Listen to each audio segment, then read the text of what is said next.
실패를 하면 다음에도 실패할 가능성이 더 커진다고 합니다. 하지만 또 다른 연구에서는 실패를 경험해야 성장할 수 있다고 말하죠. 그렇다면 우리는 실패를 피해야 할까요? 아니면 실패를 통해 배워야 할까요? 자, 양원석의 복지 생각 지금 시작합니다. 먼저 실패를 통해 성장할 수 있다는 주장부터 살펴보겠습니다. 실패를 했다는 것은 도전했다는 의미이며 그 자체로도 가치가 있습니다. 나름의 해결책을 세우고 시도한 거니까요. 그리고 다시 도전한다는 것은 기존의 해결책을 보완하거나 수정한다는 뜻입니다.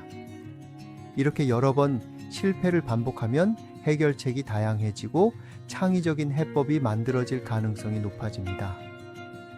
결국 실패를 거듭하더라도 피드백을 통해 해결책을 계속 수정해 나가면 더 이상 실패하지 않는 지점에 도달할 수 있습니다. 반면 왜 어떤 연구에서는 실패하면 다음번에도 실패할 확률이 높아진다고 말할까요? 그 이유는 실패 후 자기 피드백이 없는 상황에서 출발합니다. 실패를 경험한 사람이 자신의 실수를 분석하고 보완하지 않으면 같은 실수를 반복할 가능성이 높아집니다.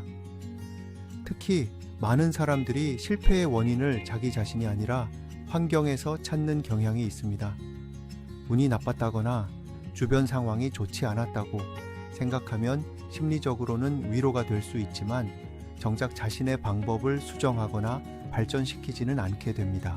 그러면 같은 방식을 반복하게 되고 결국 같은 실패를 되풀이할 가능성이 커지는 겁니다.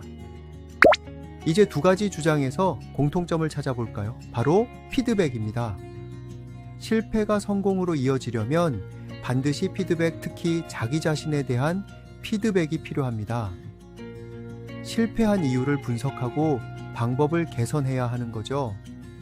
실패를 곱씹어보고 무엇을 바꿀지 고민하는 과정이 있어야 다음 시도에서 더 나은 결과를 만들 수 있습니다. 반대로 피드백 없이 단순히 실패만 반복하면 실패는 단순한 결과로 남게 됩니다. 실패 후에 아무런 피드백이 이루어지지 않으면 다르게 시도할 방법을 찾지 못하고 같은 방식을 반복할 뿐인 거죠. 실패를 결과가 아닌 과정으로 만들기 위해서는 피드백이 필수적입니다. 실패를 단순한 좌절로 받아들이지 않고 성장의 기회로 삼는 것이 중요합니다.